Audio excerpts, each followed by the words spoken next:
녹두는 이렇게 드셔야 당뇨가 예방되고 혈당이 쑥 떨어집니다. 한의학에서는 약으로 사용할 정도로 약효가 뛰어난 식재료가 녹두입니다. 우리 선조들은 이 약효를 잘 알고 일반 가정에서도 많이 사용했습니다. 이런 녹두가 만병의 근원인 고혈압과 당뇨에도 좋다는 사실 알고 계셨나요? 그런데 이렇게 좋다는 녹두도 잘 알고 드셔야 하는데요. 잘못 드시면 우리 몸에 독이 될 수도 있고 잘 드시면 보약이 될 수도 있습니다. 녹두는 어떻게 또 무엇과 먹어야 되고 주의할 점은 무엇인지 모두 알려드릴게요. 녹두에 약간 거친 식감을 싫어하시는 분들이 껍질을 까고 녹두 속 알맹이만 드시는데요. 녹두에 놀라운 영양 성분들이 거의 다 껍질에 있기 때문에 녹두 껍질은 반드시 함께 드셔야 합니다. 녹두에는 식이섬유가 풍부하고 소화를 돕는 효소가 많아 소화가 잘 안 되는 분들이 드시면 도움이 되는데요. 녹두에 풍부한 식이섬유가 장 운동을 활발하게 하고 소화를 돕는 효소가 장내에 유익균을 풍성하게 해줘 장 건강을 개선해 줄 수 있습니다. 우리 선조들은 기억력이 많이 약해진 환자에게 녹두죽을 먹여 몸을 회복시켜 주었는데요. 그만큼 몸이 약해진 환자들의 몸에도 흡수가 잘 될 만큼 녹두가 우리 몸에 좋다는 것이죠. 놀랍게도 녹두에는 마그네슘, 칼슘과 같은 미네랄 성분들도 풍부한데요. 이 풍부한 칼슘은 골다공증을 예방하고 뼈를 튼튼하게 하는 효과가 있습니다. 칼슘이 뼈를 이루는 주성분인 것은 잘 알고 계시죠? 마그네슘은 이런 필수 미네랄인 칼슘의 흡수를 도와주기 때문에 녹두가 뼈 건강에도 놀라운 효능을 발휘할 수 있는 것입니다. 그런데 녹두는 성질이 차기 때문에 몸이 찬 분들은 주의해서 드시는 게 좋은데요. 이 때문에 녹두의 껍질을 벗기고 드시는 분들이 있습니다. 하지만 마늘과 함께 드신다면 몸이 찬 분들도 조금 더 편안하게 녹두를 드실 수 있습니다. 마늘의 따뜻한 성질이 녹두의 찬 성질을 중화시켜주기 때문이죠. 이뿐만 아니라 마늘이 대표적인 항암식품인 사실은 알고 계시잖아요. 마늘에는 S알리시스테인과 알리신이라는 성분이 풍부해서 암세포를 억제하고 사면시켜주는 효능이 있습니다. 또한 강력한 항산화 성분인 폴리페놀이 많이 들어있어서 나쁜 콜레스테롤의 성장을 막아 혈관을 깨끗하게 만들어주기 때문에 심혈관 질환에 매우 탁월하답니다. 이뿐만 아니라 체내 지방의 대사를 촉진하여 지방 분해를 통해 체지방을 제거하고 비만을 예방하는 효능까지 있는 놀라운 식품이죠. 그래서 마늘을 녹두와 함께 드시면 시너지 효과가 있기 때문에 우리 몸에 보약이 될 수 있습니다. 마늘과 녹두를 함께 먹을 수 있는 가장 간단한 방법은 마늘 녹두밥을 지어 먹으면 되는데요. 녹두를 물에 충분히 불려서 밥을 하시면 녹두 껍질의 거친 식감을 완화시켜 편하게 드실 수 있습니다. 그리고 우리가 녹두하면 생각나는 대표적인 음식이 녹두 빈대떡이 있는데요. 맛있는 녹두 빈대떡에 돼지고기를 갈아서 함께 부쳐 먹기도 하죠. 이 방법은 영양학적으로도 탁월한 조합이 됩니다. 녹두에 부족한 필수 아미노산인 트리토판 같은 성분이 돼지고기에 풍부하게 들어있기 때문인데요. 트리토판이나 메티오닌 같은 필수 아미노산은 우리 몸에서 합성되지 않아 반드시 음식을 통해 섭취해야 합니다. 돼지고기가 이런 아미노산의 훌륭한 공급원이 될 수 있기 때문에 나이가 들면서 기력이 약해진 분들이 녹두와 돼지고기를 함께 드시게 되면 기력 회복에 좋은 효과를 보실 수 있습니다. 또한 돼지고기에는 단백질이 풍부하여 근육을 튼튼하게 하는데 도움을 주고 풍부한 비타민 B1은 피로 회복과 신경 안정에도 매우 효과적입니다. 철분도 풍부해 나이가 들며 부족해지는 철분 보충에도 효과를 볼 수 있고 필수 지방산인 리놀렌산이 많아 동맥경화와 고혈압 같은 성인병의 예방, 아연, 셀레늄, 비타민 B6 등의 영양소가 면역력을 강화하는 데에도 도움을 줍니다. 녹두는 또한 혈당을 낮춰주고 인슐린 감수성을 높여주는 효능이 있어서 당뇨 관리에도 너무 좋은 식품인데요. 풍부한 식이섬유는 소장에서 당의 흡수를 지연시켜주고 다양한 미네랄과 비타민이 당뇨로 인한 합병증을 예방하는 데에도 좋은 효능이 있습니다. 이때 팥과 함께 드시면 이런 효과들이 매우 높아집니다. 팥은 강력한 항산화 성분인 안토시아닌이 풍부해서 혈관의 활성산소를 제거해주고 혈관세포의 손상을 예방해줘서 혈관을 깨끗하고 건강하게 해줄 수 있습니다. 2014년에 발표된 한 연구에서 팥을 섭취하는 것이 2형 당뇨병 환자의 혈당 수치와 인슐린 저항성을 개선하는 데 도움이 되는 것으로 보고됐습니다. 이 연구에서는 4주 동안 매일 팥을 섭취한 결과 당뇨 환자들의 공복 혈당 수치가 평균 19.5% 감소하였고 인슐린 저항성이 감소하는 결과를 볼 수 있었습니다. 또한 팥은 쌀의 10배 이상, 바나나의 4배 이상의 많은 칼륨을 함유하고 있는데요. 칼륨은 몸 안에 나트륨을 배출하고 당뇨 환자의 신장 기능을 강화시켜주며 혈압 상승을 억제해주는 효능이 있습니다. 팥은 한의원에서 다이어트를 위한 처방을 할 때도 사용되는데 팥의 풍부한 칼륨은 이뇨작용을 통해 부종을 줄여줄 수 있기 때문에 지방이 몸에 축적이 잘 되어 살이 찌는 사람에게 효과적입니다.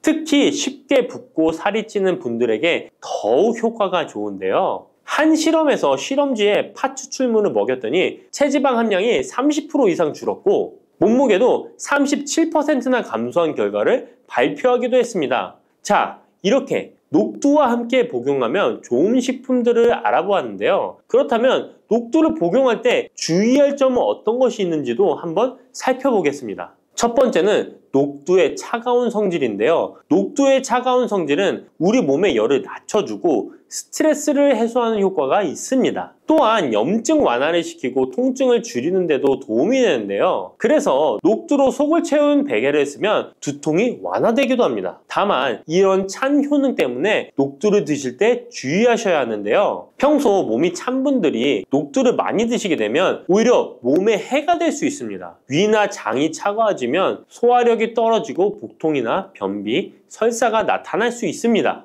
이런 분들이 녹두를 드시려면 앞에서 알려드린 대로 마늘과 함께 드셔보시기 바랍니다. 그리고 두 번째 주의할 점은 바로 녹두의 강력한 해독작용입니다. 녹두의 해독작용은 우리 몸의 중요한 장기 중 하나인 간에 많은 도움을 주는데요. 간은 우리 몸의 독소를 해독하는 역할을 맡고 있는데 녹두가 이런 간의 해독 기능을 도와주게 됩니다. 녹두의 풍부한 단백질과 펩타이드는 간 해독작용에 필요한 글루타치온의 원료를 공급해주며 체내의 중금속과 독성물질과 결합하여 몸 밖으로 내보내는 역할을 하게 됩니다. 특히 중금속 해독 연구에서는 납, 카드뮴 등의 흡수를 억제하거나 배출을 도와서 독성 완화 효과를 보여주기도 했습니다. 하지만 이런 효과가 우리가 보약을 복용하는 경우에는 상극이 될 수 있습니다. 보약의 효과가 녹두의 해독작용 때문에 많이 사라져버릴 수 있기 때문입니다. 그래서 한의원에서 한약을 지으면 녹두나 숙주나물을 먹지 말라고 얘기하는 겁니다. 이런 녹두의 해독작용은 녹두의 껍질에 있는 성분 때문에 나타나게 되는데요. 따라서 껍질을 제거하고 만든 요리나 녹두 전분으로 만든 청포묵, 녹두당면을 드시면 녹두의 해독작용은 누릴 수가 없습니다. 물론 녹두 껍질을 제거해도 알맹이에 영양성분들이 풍부한데요. 해독작용이 필요한 경우에는 껍질을 제거하지 않고 복용하시는 게 좋습니다. 세 번째로 복용 시에 주의할 점은 녹두의 풍부한 칼륨입니다. 앞에서 얘기했던 것처럼 칼륨은 나트륨을 배출해주며 당뇨와 고혈압에 도움이 되지만 신장이 약하신 분들에게는 간혹 독이 될 수 있습니다. 신장이 약하신 분들이 녹두를 필요 이상 많이 드시게 되면 칼륨 배출이 제대로 안 되면서 몸에 칼륨이 쌓여서 고칼륨 혈증이 발생할 수 있습니다. 그렇게 되면 근육 약화나 부정맥, 심장 질환 등의 증상이 발생할 수 있으니까 신장이 약하신 분들은 과도하게 많이 드시지 않는 게 좋습니다. 물렁한 복숭아 좋아하세요?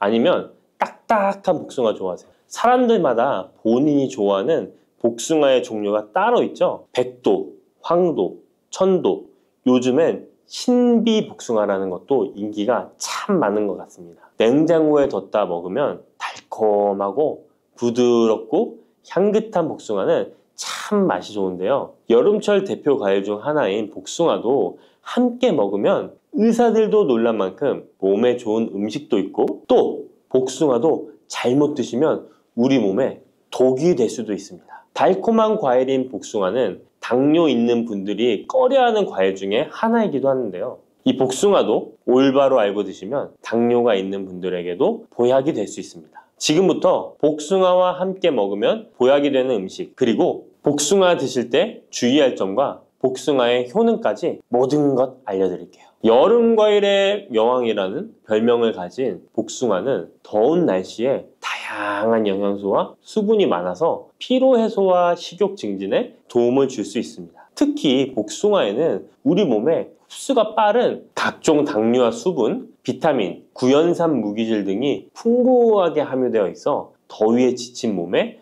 활력을 불어넣어주며 수용성 식이섬유인 펙틴과 폴리페놀의 함량도 높아서 혈관 건강에도 좋은데요. 펙틴은 혈중 콜레스테롤 수치를 낮추는 데 도움을 주기 때문에 각종 심혈관 질환 예방에 도움이 됩니다. 또한 복숭아에 함유된 칼륨 성분은 나트륨 배출을 촉진하고 혈압을 낮추는 데 도움을 주기 때문에 고혈압, 동맥경화 등을 예방하는 데 도움이 됩니다. 풍부한 식이섬유는 장 건강에 좋은 역할을 주는데요. 소화를 촉진하고 배변의 양을 늘려 규칙적인 배변 활동에 도움을 주기 때문에 변비뿐만 아니라 장 건강 증진에도 도움이 됩니다. 특히 수용성 식이섬유는 장내 유익항균의 먹이가 되어 장내 환경을 개선하는 데 도움을 주어 장 건강과 면역력 증진에도 놀라운 효능을 발휘합니다. 또한 수용성 식이섬유는 위염, 위궤양을 예방하기도 합니다. 복숭아의 달콤함 때문에 당뇨가 있는 분들은 복숭아 먹기가 꺼려지시잖아요. 이제부터는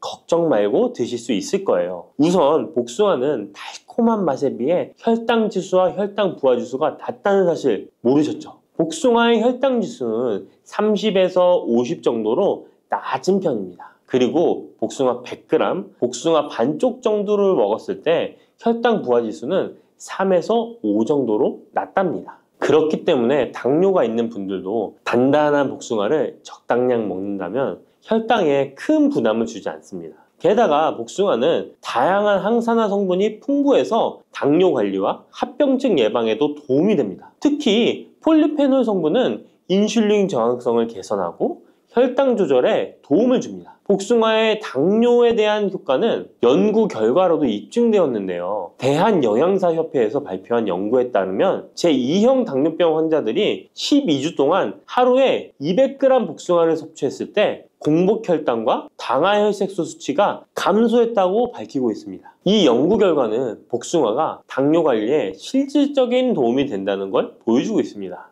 다만 모든 복숭아가 당뇨에 좋은 건 아닙니다. 물렁한 복숭아는 좋지 않습니다. 조직이 단단해요. 체내에 소화되고 흡수되는 속도가 느린 딱딱한 복숭아를 드시는 것이 좋습니다. 단단한 복숭아를 드실 때 혈당이 급격하게 오르는 것을 막아줄 수 있습니다. 반면에 너무 물렁하고 당도가 높아 보이는 복숭아는 위험할 수 있습니다. 이런 물렁한 복숭아는 부드럽고 금방 소화되기 때문에 혈당을 급격하게 치솟게 만들 수 있습니다. 당뇨 환자의 혈당 관리에는 정말 치명적일 수 있어요. 혹시 복숭아 껍질을 함께 드시나요? 아니면 껍질은 버리고 부드러운 과육만 드시나요? 사실 복숭아 껍질에는 과육보다 무려 5배나 많은 식이섬유가 들어있습니다. 이 식이섬유는 당뇨 관리에 정말 중요한 성분입니다. 식이섬유가 풍부한 식품은 혈당 상승을 억제하고 인슐린 감성을 높여준답니다. 그래서 당뇨가 있는 분들은 복숭아를 껍질째 드시는 것이 좋습니다. 복숭아 껍질의 효과는 이미 여러 연구를 통해 입증되었는데 한국식품연구원에서 발표한 연구 결과에 따르면 복숭아 껍질 추출물이 혈당을 내려주고 인슐린 저항성 개선에 효과가 있다고 보고하기도 했습니다. 껍질에 풍부한 폴리페놀과 식이섬유가 이런 효과를 나타낸 것입니다. 복숭아는 당뇨뿐만 아니라 항암 효과도 있는데요. 복숭아에는 폴리페놀, 카로티노이드 등 항산화 성분이 풍부하게 들어있어 바람의 원인인 활성산소를 제거해주기 때문입니다. 이런 효능으로 각종 암 예방에 도움이 됩니다. 또한 복숭아에 함유된 클로로겐산과 네오클로로겐산은 정상세포에는 영향 없이 유방암 세포의 성장을 억제하는 효과가 있으며 미국 워싱턴 주립대학교 연구팀에 따르면 생쥐를 대상으로 한 실험에서 복숭아 속의 화합물질이 유방암 세포의 성장과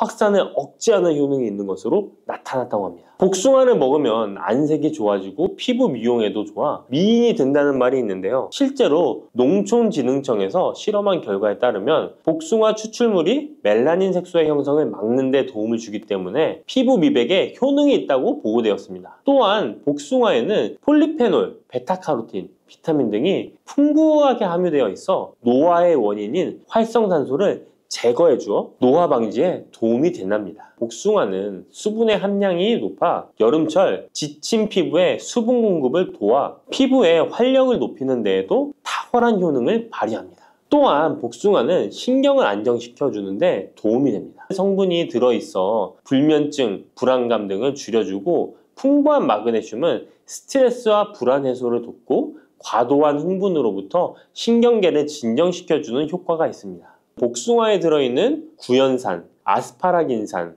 글루타민 등은 스트레스를 줄이는 데 도움을 주기 때문에 잠자리에 들기 전 복숭아를 먹으면 여름철 불면증 해소에도 도움이 됩니다. 이렇게 좋은 복숭아도 함께 먹으면 시너지가 폭발해 보약이 되는 음식들이 있습니다. 아몬드, 호두와 같은 견과류에는 불포화 지방산이 매우 풍부합니다. 이 불포화 지방산이 인슐린 감수성을 높이고 혈당을 안정시켜 주는데 여기에 복숭아의 폴리페놀이 더해지면 혈당 조절 효과는 높아지게 됩니다. 달콤한 복숭아와 고소한 견과류를 함께 드시면 당뇨 예방과 당뇨 관리에 최고인 것이죠. 그리고 많은 분들이 요거트에는 유산균이 풍부해 장 건강에 도움이 된다는 걸 알고 계실 거예요. 여기에도 복숭아를 함께 드시면 그 효과가 2배로 늘어나는데요. 복숭아에 들어있는 폴리페놀이 유산균의 활성을 높여주는데요. 이렇게 되면 장내 환경이 좋아져 인슐린 저항성도 개선되고 혈당 조절도 쉬워집니다. 계피는 인슐린 저항성을 개선하는 것으로 잘 알려져 있습니다.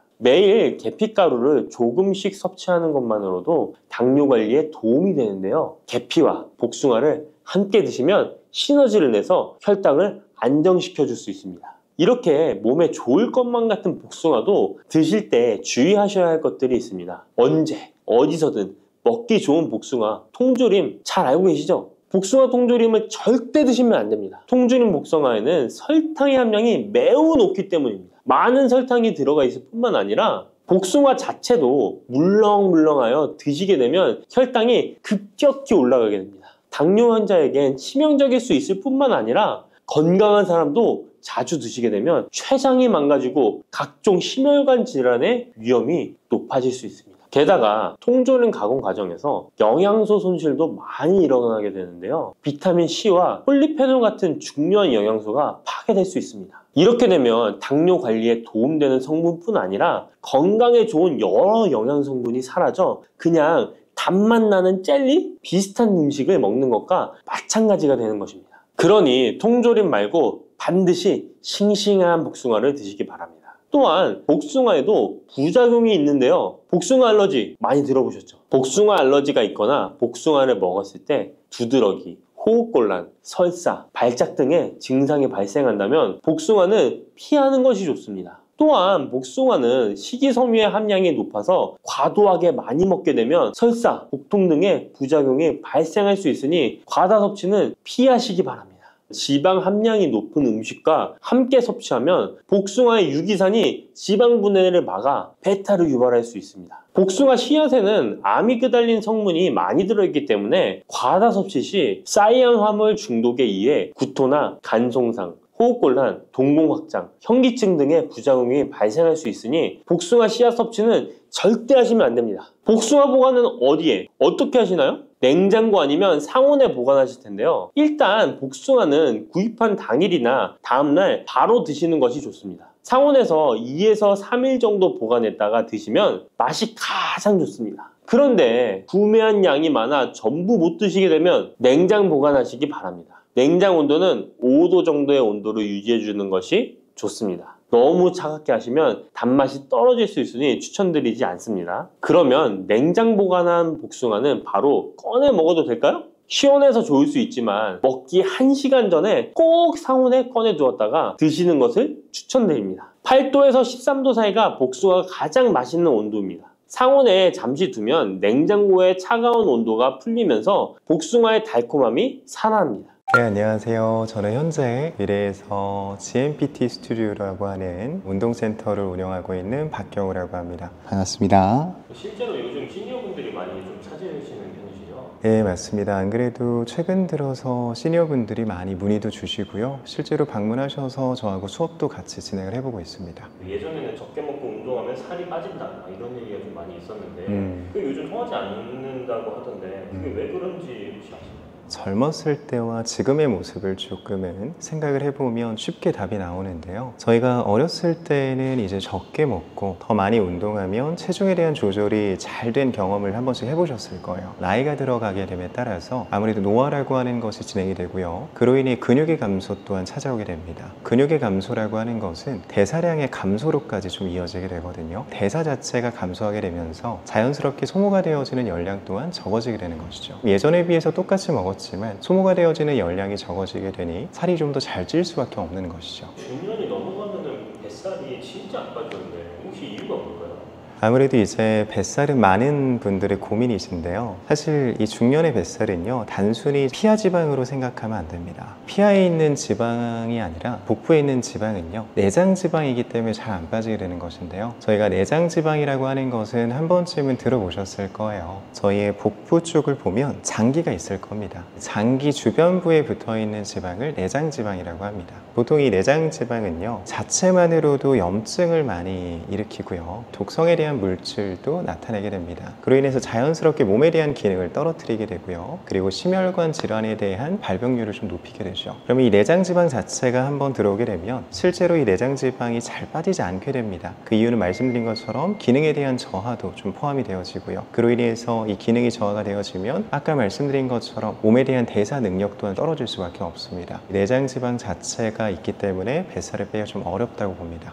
내장지방은 왜 생기는 걸까요? 단순하게 보면 저희가 적게 움직였기 때문이고요. 그 다음에 이렇게 지방에 대한 전환이 빠른 정제 탄수화물을 너무 많이 먹었기 때문입니다. 정제 탄수화물은 어떤 종류가 있을까요? 대표적으로 이제 알고 계시는 것 중에 흰쌀밥이 있을 것이고요. 흰색으로 된 빵도 있을 것이고요. 식빵이겠죠. 그 다음에 이제 흔히 아침에 많이들 드시는 시리얼 또한 마찬가지입니다. 그런 정제 탄수화물이 아닌 좋은 원료로 해서 복합 탄수화물 개념으로 시리얼을 많이들 만들어내고 계세요. 그런 시리얼은 오전에 좀 드셔도 괜찮습니다. 요즘 사람들한테 유행하는 것 중에 하나가 간헐적 단식이라고 있는데 진짜 그 뱃살을 빼는데 효과가 있나요? 제 회원분들도 간헐적 단식에 대해서 많이들 여쭤보시는데요. 저는 간헐적 단식을 권장해 드리는 경우도 있고요. 간헐적 단식이 맞지 않으시는 분들에게는 저희가 흔히 알고 있는 세 끼를 먹는 식단으로 해서 구성을 해드리고 있습니다. 그럼 간헐적 단식이 효과가 있냐라고 하냐면 효과가 있습니다. 간헐적 단식의 효과가 있는 이유는요, 저희가 단식이라고 하는 것을 진행을 하게 되면 몸 안에서 일어나는 현상 때문인데요. 저희가 간헐적 단식을 통해서 몸 안에서 일어나는 현상을 오토파지라고 합니다. 오토파지라고 하는 현상이 일어나게 되는데, 말이 좀 어려워서 그렇지 그냥 그대로 해석하면 스스로 먹다입니다. 스스로 먹는다라는 것인데, 뭘 먹느냐라고 하냐면 저희 몸 안에는 세포가 있겠죠. 그 세포 자체가 기능적으로 좀 떨어진 세포가 있을 겁니다. 좋은 세포가 있을 것이고요, 좋지 않은 세포가 있을 것입니다. 그럼 그 좋지 않은 세포를 분해시켜서 에너지로 재생산시키는 것을 오토파지라고 합니다. 그럼 이 현상이 일어나게 되면 자연스럽게 기능이 떨어져 있는 세포들은 사라지고 기능이 좋은 세포들로 구성이 되겠죠. 그로 인해서 저희의 몸에 대한 기능이 좀 좋아지게 되면서 아까 말씀하신 것처럼 이런 내장 지방을 빼내는 데에도 좀 효과가 좋아지게 되는 것이죠. 회원분들한테 권장하기도 하고 권장하지 않지도 않는 거잖아요. 네. 권장하지 않는 이유는 또 어떤 것 때문에 그러시나요? 아무래도 이제 저희가 그동안 살아왔던 그 식습관 때문인데요. 저희 나라는 이제 삼시세끼라고 하는 문화가 있습니다. 새끼를 드셔온 분한테 갑자기 저희는 이제 간헐적 단식을 할 겁니다 라고 한다면 그분에게는 아직 그 간헐적 단식을 할 준비가 안 될 가능성이 높습니다. 왜냐면 새끼를 드시던 분께 갑자기 앞으로 2끼만 드세요, 저희는 이제 8시간 동안만 먹을 겁니다 라고 한다면 그 공복 시간이 그분께는 꽤나 고통스러울 수 있거든요. 저희가 다이어트 방법, 그 다음에 건강에 대한 방법으로는 여러 가지의 방법이 있습니다. 그 여러 가지의 방법이 있는 이유는요, 각자 본인에게 맞는 방법이 다르기 때문이에요. 저희가 저희가 그동안 일상생활을 보내와서 내가 지금의 이런 식습관이 어느 정도 나에게 좀 익숙하다면 그거를 바꾸지 않고 뭔가 다른 방법을 찾기보다는 지금의 상황에서 좋은 쪽으로 가는 것도 제가 추천드리는 방법입니다. 간헐적 단식을 시도해 보셔도 되지만 시도와 동시에 내가 그 방법 자체가 너무 힘들다고 느껴지신다면 억지로 고집하실 필요는 없습니다. 3끼 정도의 식사를 구성하시고 3끼를 좀 건강하고 영양소가 좀 잡힌 식단으로 구성을 하시고요. 그 다음에 적절하게 내가 운동을 진행을 해주는 것이 훨씬 더 좋습니다. 정제 탄수화물을 이제 먹지 말라고 하셨는데 첫 끼에는 어떤 걸 먹는 게 제일 좋을까요? 뱃살 빼는 데 있어서는?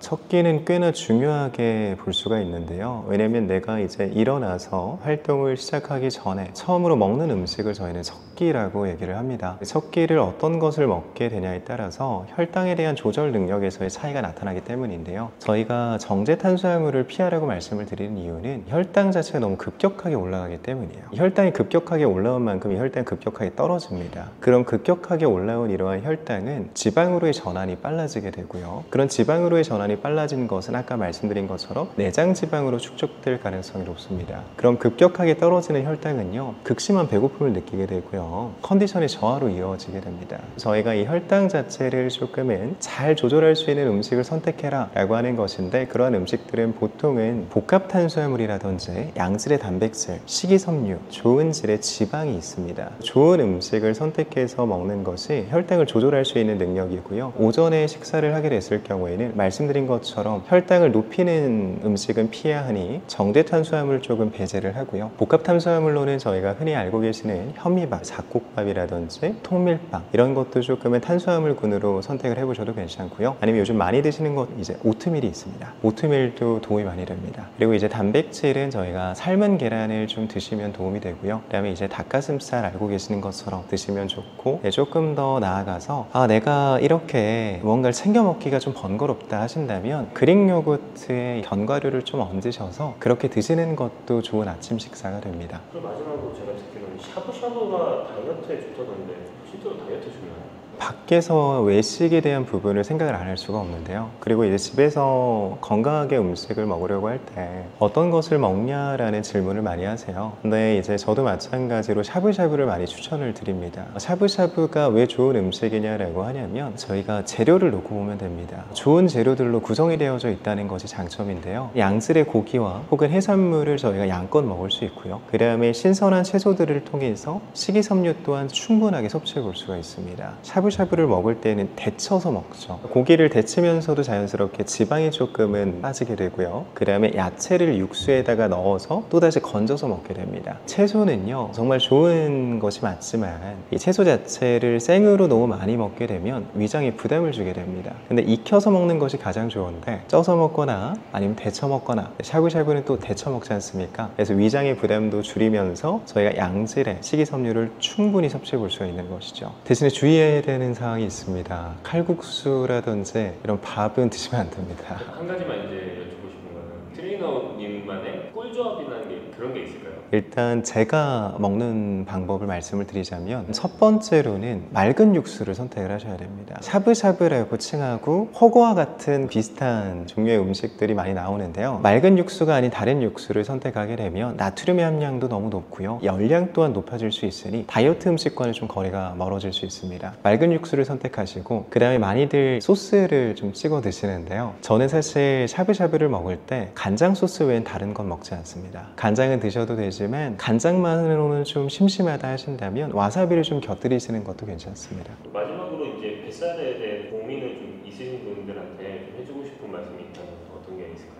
중장년 분들이 뱃살 때문에 고민들을 많이 하시잖아요. 사실 뱃살과 더불어서 전체적인 지방 자체는요, 만성적인 염증을 불러일으키고요, 알고 계시는 것처럼 관절에 대한 부담을 가중시킬 수밖에 없습니다. 지방 자체는 시간이 지나면 지날수록 점점 더 빼기가 어려워집니다. 지금 내가 이 영상을 보고 있는 이 타이밍이 어쩌면 가장 빠른 시기일 수도 있습니다. 너무 늦었다고만 생각하지 마시고요. 지금보다 더 늦게 되면 그때 가서는 안 될 수도 있습니다. 적정 체중을 난 벗어난 것 같은데 라는 생각이 드신다면 식사에 대한 부분도 조금은 조절해 보실 필요가 있고요. 지금이라도 운동을 간단하게나마 시작해 보시는 걸 추천드리겠습니다. 혈관 건강이 걱정이라면 바로 이것을 드셔야 합니다. 가지는 유독 우리나라 사람들에게 호불호가 강한 채소입니다. 좋아하는 분들도 있지만 특유의 물컹물컹한 식감 때문인지 싫어하는 분들도 참 많은데요. 건강에 좋다는 것은 들어봐서 알지만 어릴 때의 기억 때문에 선뜻 먹지 않게 되는 채소 중에 하나입니다. 하지만 가지는 반드시 먹어야 될 채소입니다. 가지는 미네랄과 식이섬유가 풍부하고 안토시아닌, 마그네슘 등의 여러 가지 영양소가 풍부해서 건강을 위해 반드시 섭취해야 될 채소인데요. 아무리 좋은 채소라도 먹는 방법에 따라 영양소를 잘 섭취할 수도 있고 건강에 오히려 독이 될 수도 있습니다. 지금부터 가지의 효능과 먹는 방법, 함께 먹으면 좋은 음식, 가지를 드실 때 주의사항까지 가지에 대한 모든 것 알려드리겠습니다. 짙은 보라색의 가지는 우리나라가 수출을 많이 하는데요. 가장 많이 수입하는 나라가 일본입니다. 일본은 가지를 여러 형태로 많이 먹는데요. 장아찌, 파스타, 구이, 찌개 등 여러 요리에 가지를 사용하고 있습니다. 2021년 기준으로 일본이 우리나라에서 수입한 가지가 6만 kg입니다. 일본이 우리나라의 가지를 정말 좋아하는데요. 반면에 우리나라 1인당 연간 가지의 섭취량은 100g이 채 되지 않는다고 합니다. 정말 안타까운 일인데요. 우리도 가지의 효능을 제대로 알고 섭취하면 건강 식생활에 도움이 되었으면 좋겠습니다. 우리도 가지의 효능을 제대로 알고 섭취하여 건강한 식생활에 도움이 되었으면 좋겠습니다. 첫 번째, 가지의 효능은 심혈관 질환을 예방하는 데 도움을 준다는 것입니다. 나이가 들수록 심혈관 질환으로 병원을 많이 가게 되는데요. 가지에는 칼륨이 풍부하여 심박수를 안정적으로 유지하는 데 도움을 주고 나트륨의 배출을 도와줘 혈압을 낮추는 데에도 효과가 있습니다. 가지에 풍부하게 함유된 폴라보노이드 성분은 나쁜 콜레스테롤인 LDL 수치를 낮추고 좋은 콜레스테롤인 HDL 수치를 높여주는 효능이 있습니다. 이런 효능들은 심혈관 질환을 예방하는 데 아주 중요한 것으로 많이 알려져 있습니다. 평소에 가지를 주기적으로 섭취하시면 심혈관 질환으로 병원에 갈 일을 조금 줄일 수 있겠죠. 두 번째, 가지의 효능은 염증을 억제하고 가라앉히는 데 도움이 된다는 것입니다. 옛날에는 민간요법으로 사마귀를 제거할 때 가지를 사용했을 정도로 염증 제거에 효능이 좋은데요. 특히 점막에 있는 염증에 효과가 좋은 것으로 알려져 있습니다.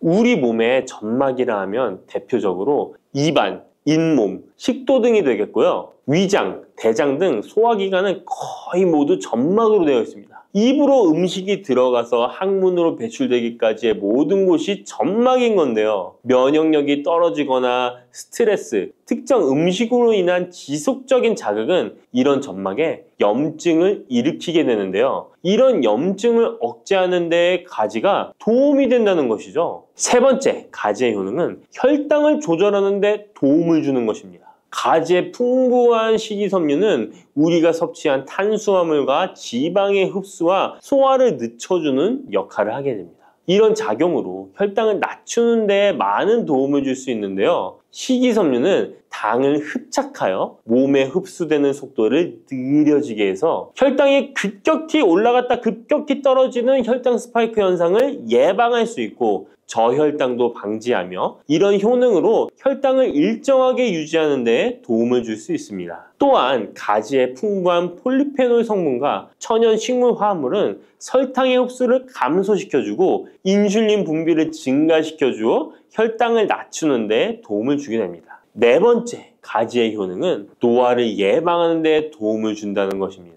가지의 짙은 보라색은 나수닌이라고 하는 강력한 항산화 성분인데요. 우리 몸에 정말 중요한 역할을 해주는데 바로 세포와 혈관이 노화되는 것을 방지해주는 것입니다. 산화 스트레스로부터 혈관을 보호해주며 추가적으로 과도한 철분이 혈관에 쌓이는 것을 막아주는 효과가 있습니다. 철이 공기에 만나면 산화되어 빨갛게 부식되는 것과 마찬가지로 우리 몸에도 철분이 필요 이상 쌓이게 되면 세포와 혈관을 산화시킬 수 있는 것입니다. 철분이 우리 몸에 꼭 필요한 성분이지만 과도하게 쌓이게 되면 노화를 촉진하는 부작용이 있는 것이죠. 철분이 많이 들어있는 음식은 바로 붉은색 고기입니다. 따라서 평소에 고기를 좋아하고 자주 드시는 분이라면 가지와 함께 드시는 것이 정말 좋겠습니다. 5번째 가지의 효능은 감염을 예방한다는 것입니다. 면역력이 떨어질 때 세균이 우리 몸에 들어오면 감염에 걸리기 쉬운데요. 가지에 풍부하게 함유된 클로로겐산과 폴리페놀 성분들은 세균과 바이러스를 제거하는 효과가 있어 감염 예방에 큰 도움이 됩니다. 이러한 효능은 가지의 껍질과 꼭지 부분에 특히 좋은 효능을 나타내는데요. 가지 꼭지는 보통 요리할 때 버리잖아요. 이제부터 가지 꼭지 버리지 마세요. 말려서 끓인 물로 가글을 하시면 천연 구강세정제 역할을 한다고 합니다. 꼭지에는 스코폴레틴이 풍부하게 함유되어 있는데 이 성분은 파이토케미컬의 일종으로 나쁜 균을 억제하는 데 탁월한 효능을 발휘합니다. 이런 효능으로 감염뿐 아니라 염증을 억제하는 데도 도움을 줍니다. 우리 입속에는 각종 세균이 셀 수 없을 정도로 많은데요. 이런 세균들은 충치, 치주염, 구내염 등을 발생시키는 주범이 됩니다. 나이가 들면서 치아나 잇몸의 건강이 좋지 않아 소금물로 가글을 하시는 분들도 있는데요. 소금은 삼투압 작용으로 잇몸의 붓기를 빼고 약간의 살균 작용을 하기도 하지만 염증 자체를 없애지는 못합니다. 그래서 가글을 하시려면 가지를 이용하시면 좋은데요. 말린 가지 꼭지를 15분에서 20분 정도로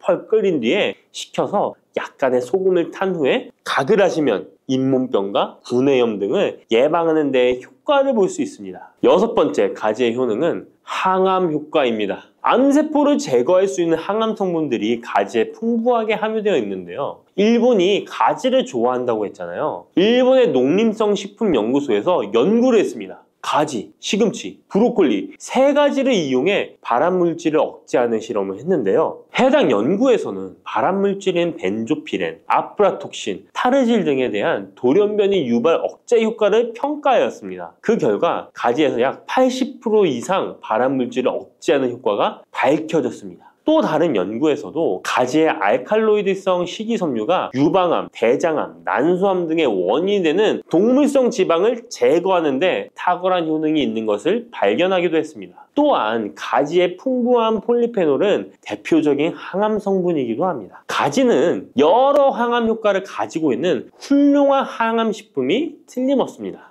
7번째 가지의 효능은 시력을 보호하는 데 도움을 준다는 것입니다. 눈의 망막에는 빛을 감지하는 역할을 하는 로놉신이라는 단백질이 있습니다. 어두운 곳에서 밝은 곳으로 가거나 깜깜한 곳에서 불을 켜면 눈이 눈부신 증상이 나타나잖아요. 이런 증상은 로놉신이 빛에 의해서 한순간에 대량으로 분해되면서 시신경에 강한 자극을 주기 때문입니다. 체내에 로놉신이 줄어들면 시력 저하나 야맹증이 발생할 수 있는데요. 로놉신이 생성되려면 베타카로틴이 필수적으로 필요합니다. 가지의 속살에는 이 베타카로틴이 풍부하게 함유되어 있습니다. 또한 가지 껍질에 풍부한 안토시아닌 성분은 시신경 주변에 모세혈관이 노화되는 것을 방지하고 염증을 억제하는 효능으로 시신경을 보호하고 눈의 노화를 예방하는 데 큰 도움이 됩니다. 8번째 가지의 효능은 뇌 기능을 향상시키고 치매를 예방하는 데 도움을 주는 것입니다.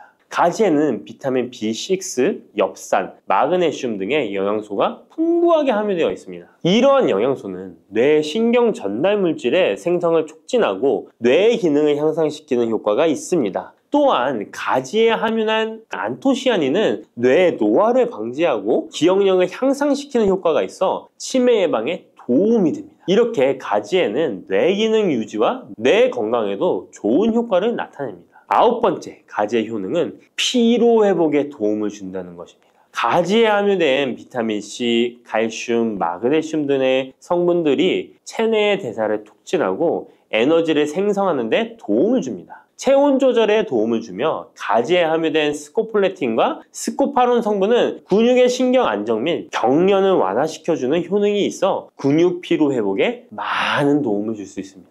10번째, 가지에는 열을 내려주는 해열 작용이 있습니다. 가지는 차가운 성질을 갖고 있는 채소로 평소 몸에 열이 많은 사람의 체온을 다스려주는 효과가 있으며 감기로 인해 열이 오를 때에도 열을 내려주는 해열 효과가 있습니다. 가지에 클로로겐산 성분이 염증 매개 물질인 프로스타글란딘과 사이토카인의 생성을 억제하여 염증 반응으로 인한 발열을 완화할 수 있습니다. 이렇게 좋은 가지를 효과적으로 섭취하는 방법은 따로 있습니다. 그냥 드시는 것보다 들기름과 함께 조리하여 드시는 것을 추천드립니다. 가지에 있는 리놀렌산과 비타민 E는 지용성 성분이기 때문에 들기름과 함께 섭취하면 체내 흡수율이 높아집니다.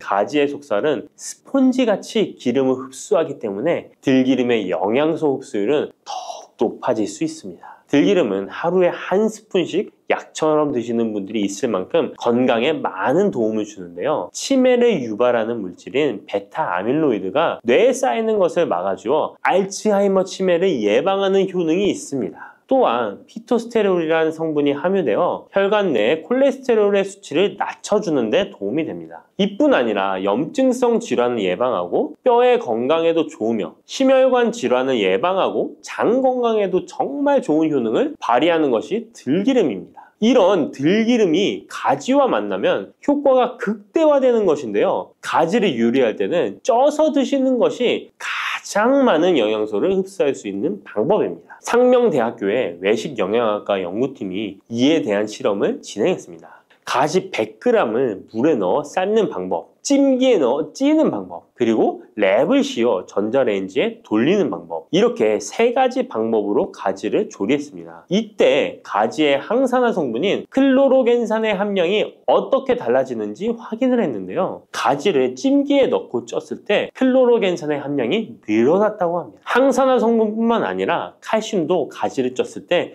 가장 많은 함량이 나왔다고 하는데요. 그런데 항상 쪄서만 드실 수는 없잖아요. 삶아서 드신다면 가지 삶은 물은 절대 버리지 말고 함께 드시길 바랍니다.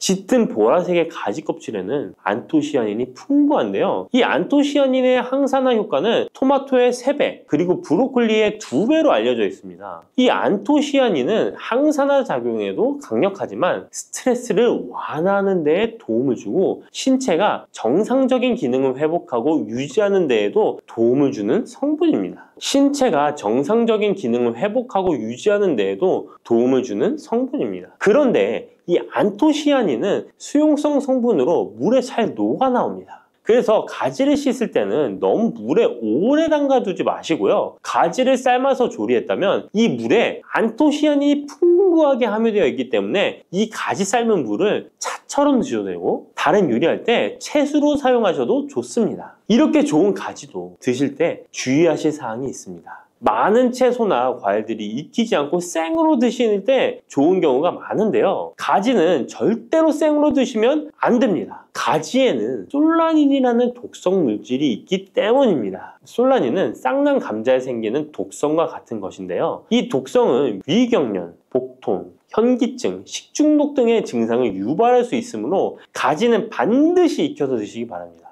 그리고 가지 알레르기가 있는 분들도 섭취에 주의하셔야 합니다.